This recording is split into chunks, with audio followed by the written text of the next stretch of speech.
I wanted the investment. I get 12% return on my investment. Trouble is, when the electricity supply cuts off, I don't produce any electric, because my little inverter decides that, oh dear, there's no electric in the national grid, and decides to cut my power generation off in case I'm backfeeding electric through the national grid, somebody's working on a cable fault, and I electrocute him. And this is the same with all renewables. When you get a power cut, they don't produce any electric. When do you need electric? When there's a power cut. Am I talking stupid? I don't think so. It is just a fact. Renewables are missold, particularly wind farms. Wind farms, you have a factory to produce wind farms and solar. Look at all the CO2 that those factories emit into the atmosphere. Terrible.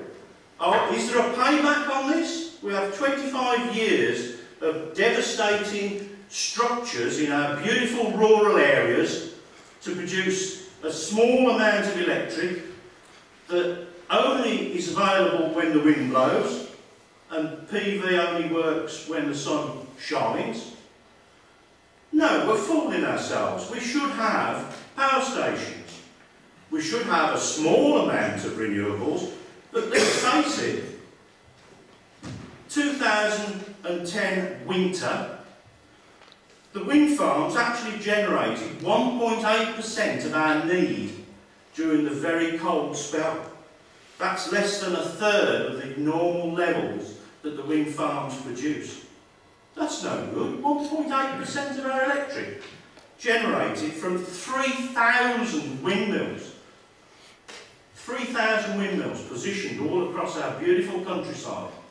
I've been in architecture now for 40 years. Thank God for planners who have stopped developers from ruining our beautiful countryside sometimes. We have to protect what we have. It's a glorious country, it's glorious countryside, and there's nobody better than an English person, in my point of view. Apart from, if you're a professor, a politician, or a salesman, or a Welshman. Ladies and gentlemen, I don't want to be flippant, but the arguments don't stack up for me.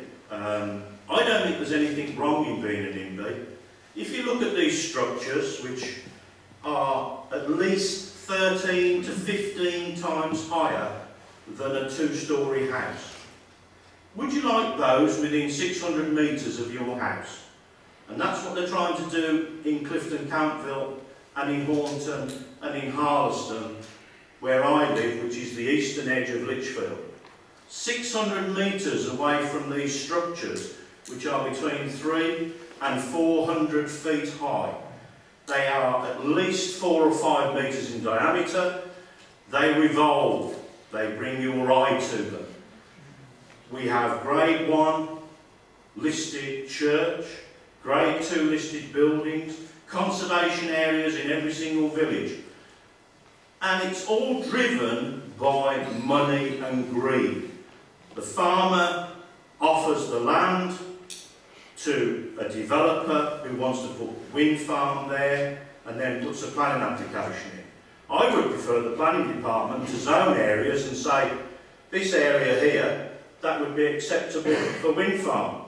And then the planners decide where these things go, not the developers and the farmers, because that's what's happening at the moment. All the developers and the farmers are deciding where these structures go. And there's no doubting that these things are obtrusive. They're not like an electricity pylon. Electricity pylon is skeletal in construction. You can see through it. It's like a tree in autumn with branches. You can see through the tree, you can see the vista beyond. These windmills are solid structures. They revolve. They automatically bring your eye to them. You can't look away.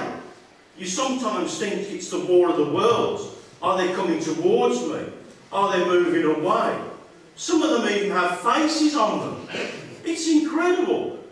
They are the closest thing to the War of the Worlds.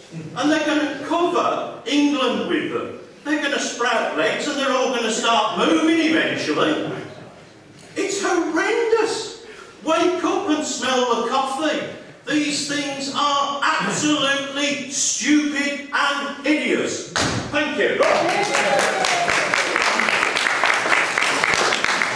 Well, well done, Nigel, because apart from anything else, you were just under 9 minutes, which only goes to prove it's not the quantity, it's the quality. I must, by the way, thank, in the meantime, the Whittington and Fisherwick Environment Group and Low Carbon Lichfield, who've organised this, so I think they deserve it.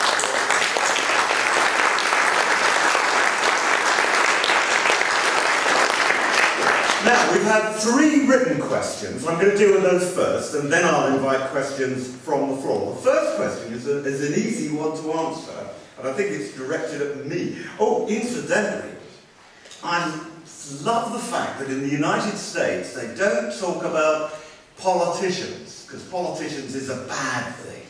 They say legislator. So from now on, I want to be referred to as a legislator. That has sort of dignity. Whereas politicians just knifing people in the back, which of course we don't do. Statesman, I like that, I prefer that, that's even better, statesman. Now, Mark Stevens, where's Mark? Stand up. Yeah. Mark asked a very good question, which I'm going to answer. Or do you want to ask it? No, I've got me a bit of paper. Alright, I'll read it. Can the government back out of the FIT programme once you are signed in to the 20-year deal? This is the photovoltaics, yes? Yeah. I think the answer is no. I say I think because the government can usually do it, different governments can do what they like. But as far as this government is concerned, the coalition government is concerned, and I think Labour are saying the same, that if you're signed into a deal, that's it. It's a contract between you and the state, and it won't be changed.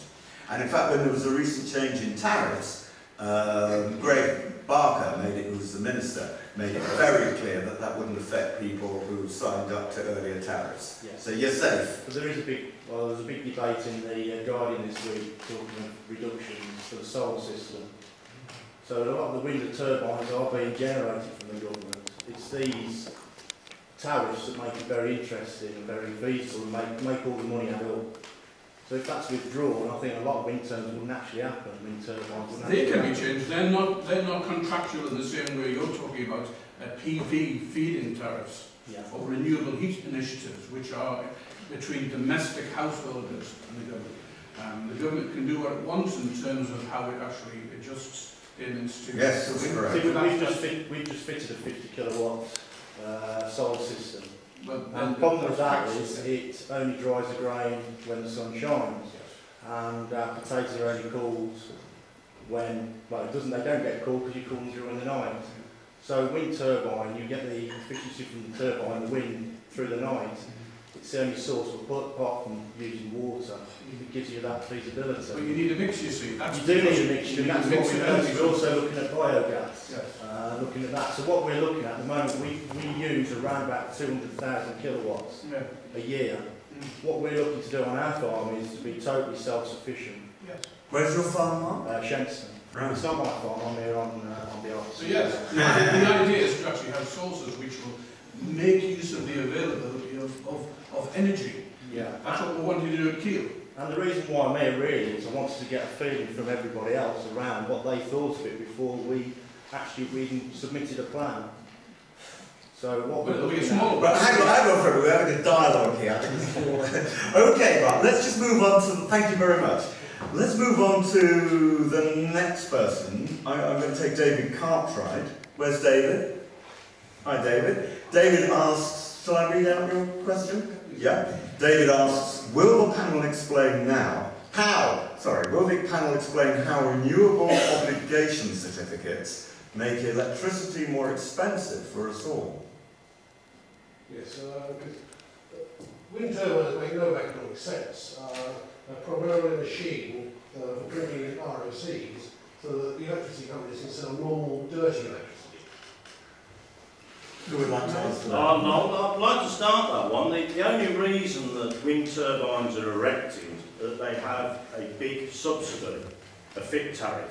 They get 26 pence for every kilowatt that they produce. For those 500 kilowatt wind turbines, they're getting paid 26 pence for every kilowatt they produce. If they didn't get that, they wouldn't put them on. So what's the driving force behind the windmill? Is it green energy and the need for electric, or is it greed? And I still say it is down to greed. There are better ways to produce electric. We need electric that is there when we need it. Not when we've got to wait for the wind to blow or the sun to shine. We need electric there and then. When we've watched EastEnders and there's a break and everybody presses the button on the kettle, all of a sudden we need plenty of electric. Therefore we need generating stations where you can press a button and get instantly extra electricity generation. The trouble with our gas stations and nuclear stations, they take between 2 hours and 2 days to warm up. And a lot of them don't like to be switched on and off. Most power stations like to be run up to temperature and like to just stop on and tick over. But when they're asked to produce even more power, it makes it very difficult. The only things that really operate on a switch system are the hydroelectric stations, where they open a sluice gate, the water turns a turbine, and it's virtually instant. That's what we need. Perhaps we ought to use the windmills to pump the water back into the reservoir and give ourselves hydro generation. Yes, that is a far better way forward. Thank you. Now, David wants to come back on that one. First, for those who don't understand, there's two kinds of subsidy within our economy. One is the renewable obligation certificate, which the gentleman's highlighted, and the other one's the feed-in tariff, which we heard about earlier. The renewable obligation certificate is the system for the larger wind farms, the larger generation projects. The feed-in tariff is a way in which that part of the economy can be transferred to local access. So it's small businesses and individuals who are benefiting from the feed-in tariff system. Now, what was necessary was to jump-start a renewable energy industry, and particularly a wind energy industry. And the way that the subsidy systems are set out is to reduce the amount of subsidy as the industries progress. And that's already happening. We've already heard about the subsidy on solar being reduced. A mechanism is in place so that feed-in tariff subsidy for wind will also be reduced when targets are reached. So the government has a legal binding target to reduce carbon emissions within a certain time. And that is being passed on to corporations as the carbon reduction commitment. Corporations are passing that on to local industry and particularly to local farmers. Sainsbury's say we will have a carbon neutral supply chain, no plan B, by the end of 2012. There is now a £15 a tonne premium being paid on oilseed rape, where it comes from a leaf marked, which includes a carbon audit, quality managed farm. There are a number of examples where this is happening and being transferred to local level.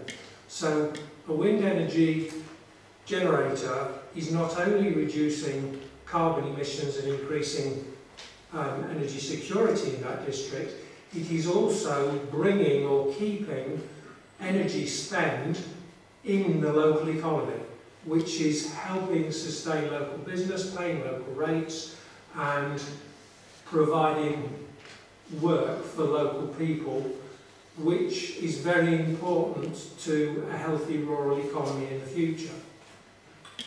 Now, the price of gas and other fossil fuels are going up, and once a wind energy generator of whatever scale is installed, it will have paid for its own carbon footprint within the first year, mostly within about 6 months.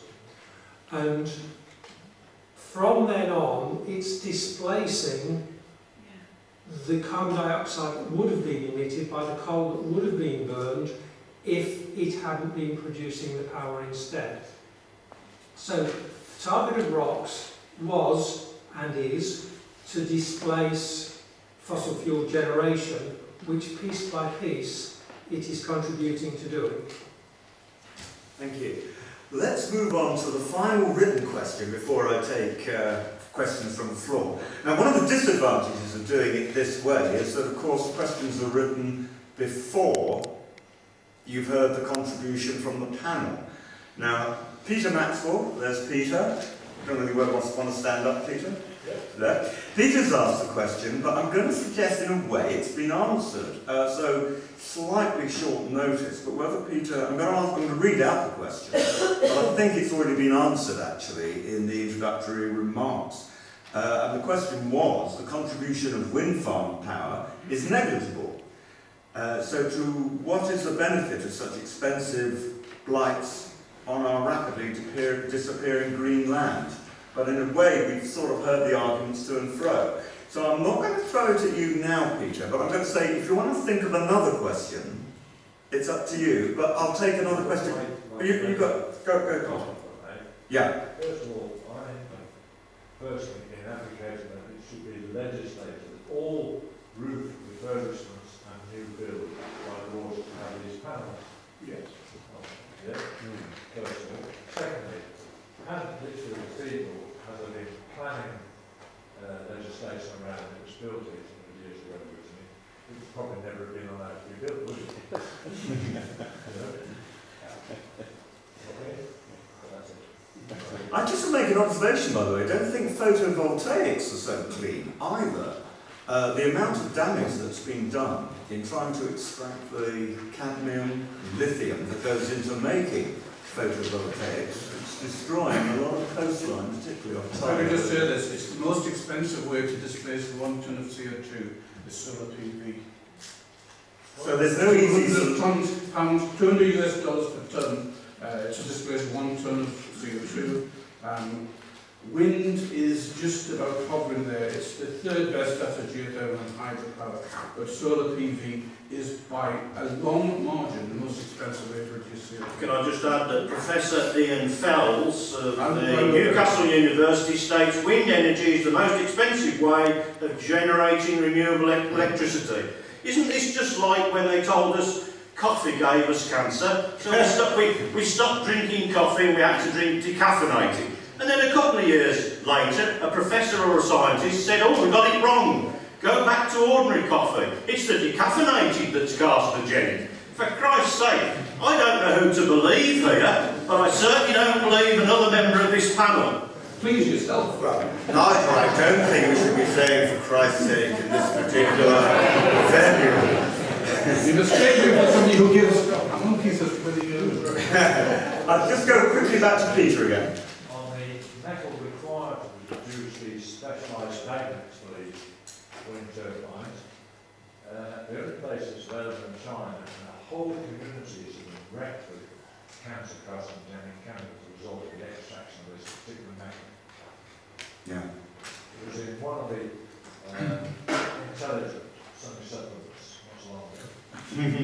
Thank you, Peter. I mean, to me, it's absolutely remarkable the number of people who talk to me about electric cars, not that they have a range of more than about 300 miles before you need to plug them in for a 12-hour period to get them charged up. But electric cars are so clean. Where do they think the electricity comes from in the first place? Anyway, and now this gentleman here who had his hand up with great enthusiasm very early on. I'm amazed at the ignorance or deceit from the gentleman from SNAP in trying to associate carbon dioxide with diminution of the ozone layer. Almost everybody knows they've got nothing to do with each other. Nobody has been claiming that diminution of the ozone layer is to do with carbon dioxide. It is widely accepted that the increase in the global temperature exists and that it is largely caused by humans.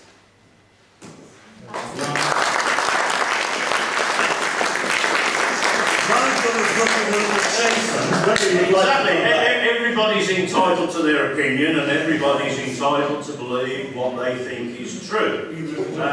Through numerous years, we were told that we were destroying the planet with the production of CO2. You probably nobody's old enough in this room, but in the 20s and 30s in London, you couldn't see a hand in front of your face. You couldn't in the 50s. And you couldn't in the 50s. Look how clean our environment is now. We don't suffer these black smogs like we used to. We have cleaned up industry. Industry is a lot cleaner than it was, and we do produce a lot less CO2. Let's face it, that whether it destroys the ozone layer or not, the argument is we are short of fossil fuels. How are we going to replace fossil fuels? And the situation is that nuclear energy is free. All you have to do is get rid of some spent fuel rods. You're not going to solve this country's energy problems by filling it with windmills. If you filled the whole of Wales with windmills, it would produce less than 20% of our electricity needs. In fact, it would produce a sixth of what we need. And that's if you filled the whole of Wales with them. These things aren't going to solve our energy crisis, I'm afraid. Next question from the gentleman in the back.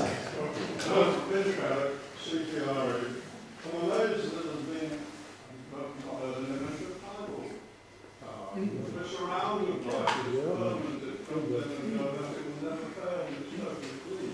Why haven't we developed tidal energy instead of these ridiculous windmills? Second point, my colleague Phil mentioned conservation of energy. We're totally prodigal in the use of electricity. We don't give a thought to it. This building is illuminated by electricity on a bright and sunny morning. Why? Why also do we illuminate hundreds of miles on? Think globally, act locally.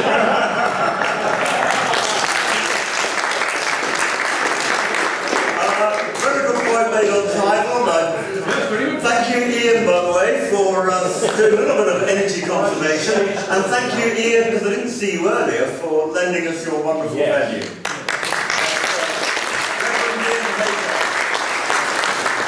I don't know if anyone wants to come back on tidal. No, tidal has got much more energy because you're driving much more mass. When I first went to Swansea University 35 years ago, we were going to have a Severn barrage. We still don't have one. The French have the Mons barrage. The French do not have energy problems. But they have 40 nuclear power stations. And they also have a tidal barrage, which is a huge contributor. And we could too. The second highest tidal range of the world is the Severn Estuary. Water is a very useful generator. We haven't invested in it. The main difficulty is you can generate it, but it's very difficult to transport. Right? And that's the difficulty. Having energy being generated close to where it's being consumed is the idea. And that's why we need an offshore grid. And if we have an offshore grid, we could have offshore wind farms, and we could have offshore tidal and wave action. Would anyone here, out of interest, just put your hands down for a moment, would anyone here have any objection, providing that it was an economically sound proposition, to offshore wind farms? Do we think that would be a... Does anyone here think that would be a bad idea, offshore wind farms? One or two people. Why do you object to offshore wind farms? Well, I'm purely a layman who's got the prospect of 2 wind farms with a 45-metre radius on the blades being sited just 300 metres from me, and my neighbour up the hill 200 metres. So I'm purely speaking as somebody who's a pure layman on all this. But what I've read is that they're totally inefficient. There's no contribution to the economy in any way, shape or form. As this gentleman said about the environment, the farmers are being allowed to put these things with barely any opposition to planning. And at the bottom of my garden, I understand there's going to be a substation to connect it to the national grid. I've been in touch with the planning. There's been no planning application put for any substation, if in fact it does take part. And I've had no notification of the farmer who says this is what we plan. I know he's no need to have to do this, but it seems to be the people who are having to pay for all this and to be enlightened by the site and the noise, and on west of these wind turbines, and the wind prevailingly blows from the west of this country. And if anybody doesn't think so, you only go look at the trees and you'll see which way they're leaning, and you'll get no noise from it. And then they talk about the fact that I live just south of Lichfield, and about the wall and the heritage site there. Well, they're talking about people who may or may not find have been buried in dead for centuries, and they don't seem to worry about the people who are living today and having to pay and have to listen. And even at night, you get the noise and effects from it. Okay, you made your point very well, though that wasn't actually to do with offshore, but Peter wants to come back. Okay, in terms of contributions to energy budgets, you only need to go to Denmark, you only need to go to northern Germany, right, to see, you need to go to Holland, to see what a large contribution that actually makes. The whole of Germany, northern Germany, is powered by wind. The whole of offshore Denmark, if you fly into Copenhagen, across the Skagerrak, you see huge amounts of offshore wind. They're not there just by chance, they're there because of the contribution. Now, the issue about proximity is important, okay? And as a private member that are going through the Lords, to restrict wind turbines to 1 kilometre from houses, okay? I do not believe you're 200 metres away because they're planning constrained. Look, excuse me, I'm closest to the wall wind turbines and I'm 284 metres away. And this gentleman is my nearest neighbour. He's about 300 metres away. Oh, have they been? This isn't planning now. This is a planning application, and it's currently been submitted and is likely to get heard on the 28th of October. Can I just say that Staffordshire County Council have just released guidance on wind turbines, and their guidance is that they should be 2 kilometres away from a settlement. Now that guidance note is going out, I understand, to all the district councils throughout Staffordshire, and I hope they all adopt it, because if we have got to have them, don't put them in people's back gardens where they will be a terrific effect on their environment, their visual aspect. If you're 2 kilometres away from you, that's well over a mile, that should not suffer from flicker and noise. So hopefully, urge your district council to adopt what Staffordshire County Council have put forward as a guidance. We have, and we've actually protested through the local parish councils. The bill that you talk about was before the House of Lords. That was submitted, I think, in 2008 and wasn't heard. And there was a suggestion there that the nearest habitable residence should be 1.5 kilometres away from the smallest wind turbine. Mr. Chairman, may I... all right, briefly. So I want to move on to... Let's try and avoid individual planning issues. Let's try and talk about more general. But yeah, come back. Most of my work is preparing and steering projects through planning.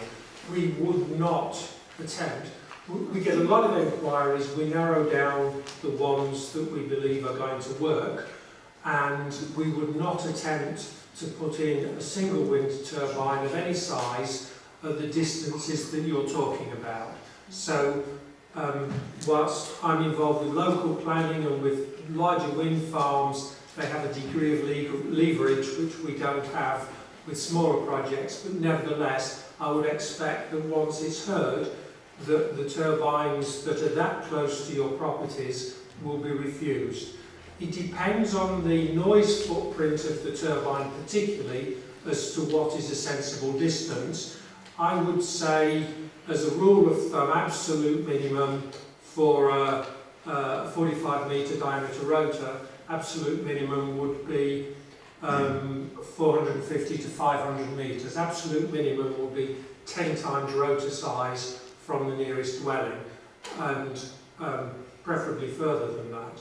So it has yet to be heard in planning. I will be surprised that when it's heard, if those turbines which are closest to your properties are not cut out of the project. Remember that Severn Trent tried to put in a planning application quite recently for a single turbine which was going to be higher than the tallest spire of Lichfield Cathedral, and thankfully that was rejected. That gentleman there. I have been trying for a while.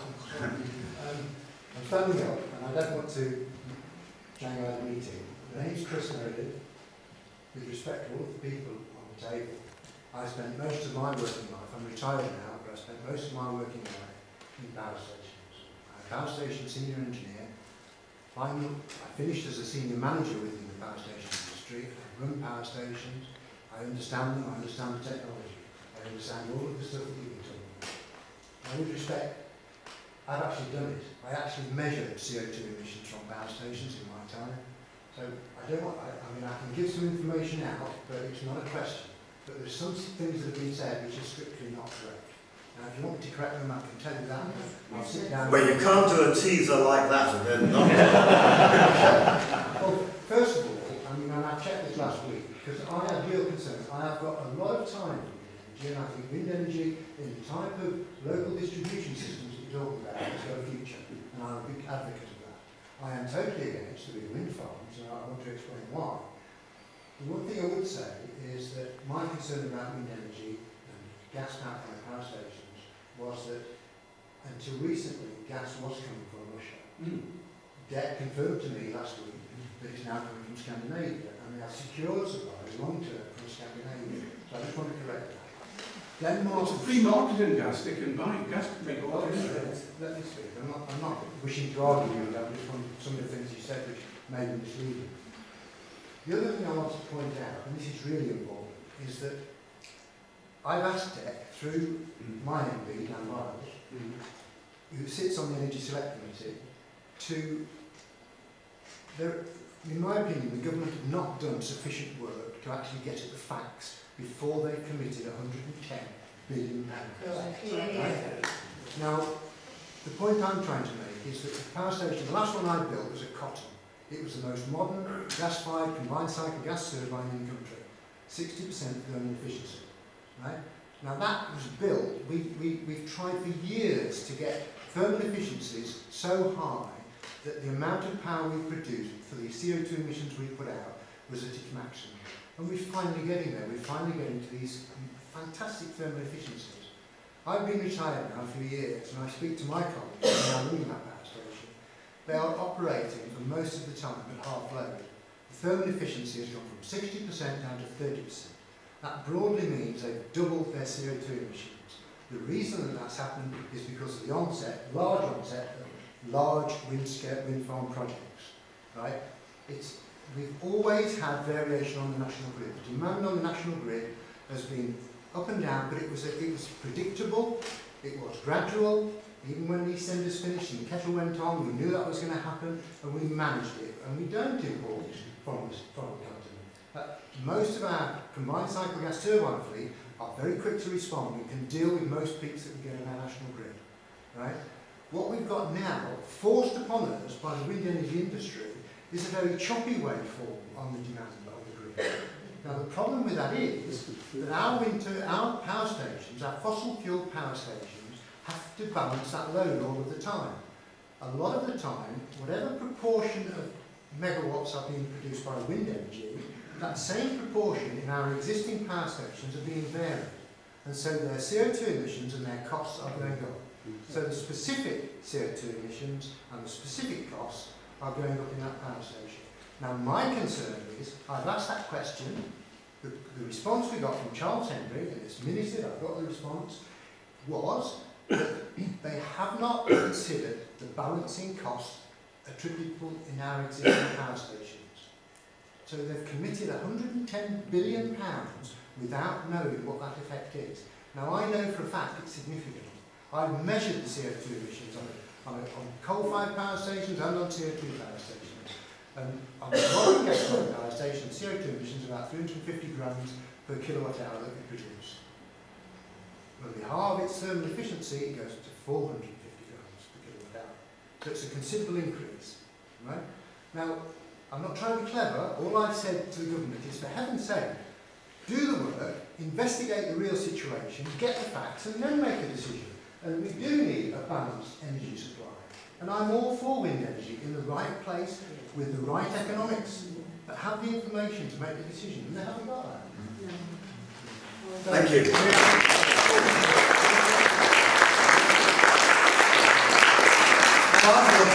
Part of the problem is that we have an international agreement which is costing us money, and the agreement is the generation of O2 free energy.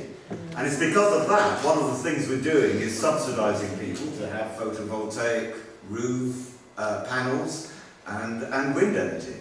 I just wonder though, whether this is the right thing, and whether it'll be, do you remember a few years ago we subsidised farmers to build, to grow conifers in Scotland?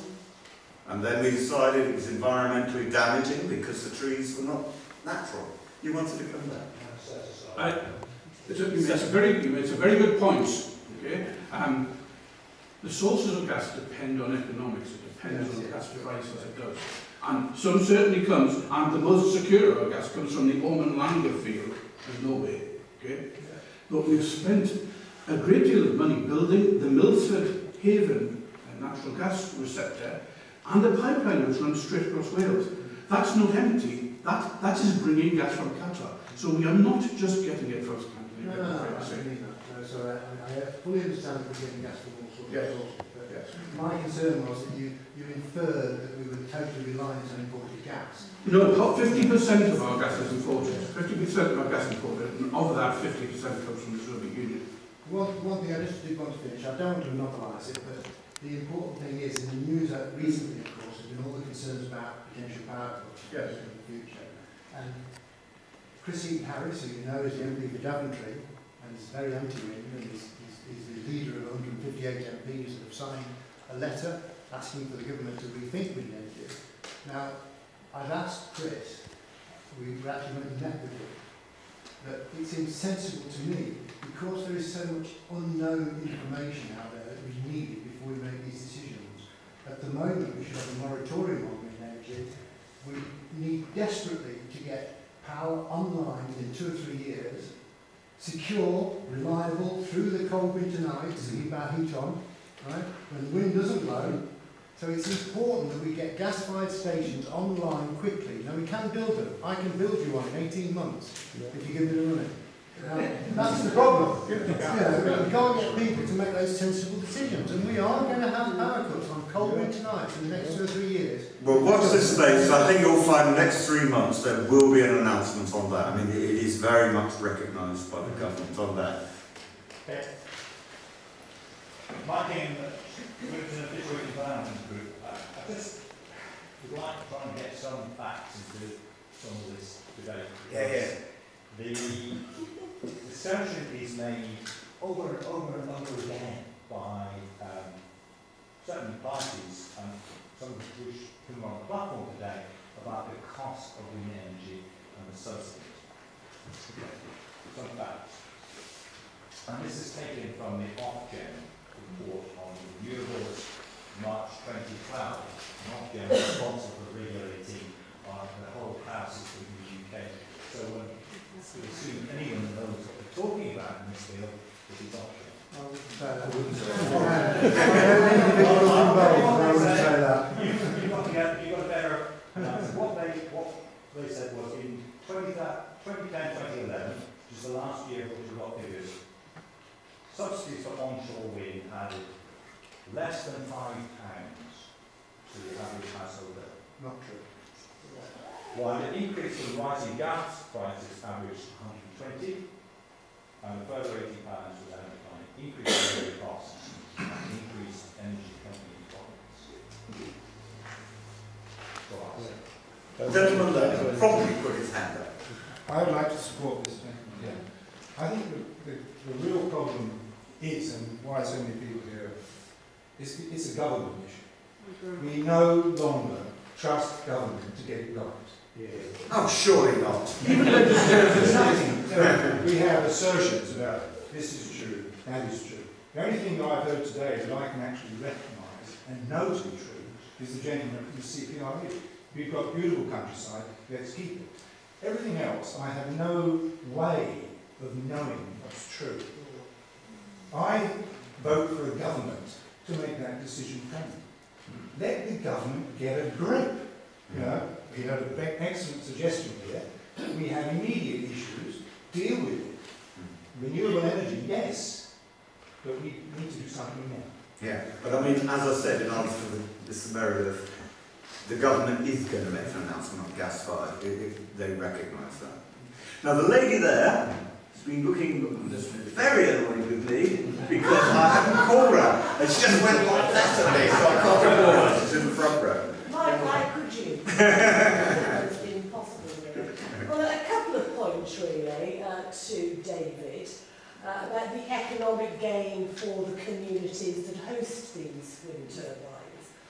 Green's a hot issue today, but it's cold for the fuel poverty of the 100,000 people in this country because of the increase on our bills. That's a fact, and that's from the renewable obligation for 100,000 people and now in fuel poverty. What do we do about that? Can I? So, I'm not an expert on social economics. What I can say, and it's really echoed by what Mike said over there, that installed wind energy is having, installed wind generators are having free energy delivered to them constantly. And that has cost less than £5 a year per household, compared with cost increases approaching £200 a year per household for fossil fuel. So every piece of installed wind energy is helping keep down the cost of energy in a household, including those suffering from fuel poverty.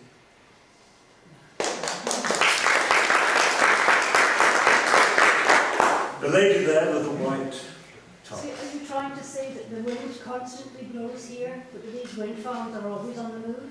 Okay, thank you for bringing that point forward again. My friend who wasn't able to be here today lives at the Hoxton Housing Project in Nottinghamshire, where they have one medium-sized turbine and two smaller ones. And December 2010, which is a favourite period of time for quotation when there was no wind blowing, their medium-sized turbine provided sufficient energy for the community's requirements throughout December with a little left over. So yes, wind is intermittent and variable, but if you remember my little drama earlier, up here the wind is blowing where you don't feel it on the ground, whereas these taller generators are actually collecting that wind and doing something with it. Yes, there's less wind than there are at other times of year, but nevertheless there's usually some wind most of the time. Now put that into the total energy mix, and there are other systems providing energy, and I acknowledge what's been said about the gas-powered stations, but we're still in the early stages of a transition period. Times have changed. We are changing from the total reliance on fossil fuel, which is our heritage energy supply, to whatever fuel supplies we'll have in the future, which the government appears committed that there will be a large amount of renewable in that. Wave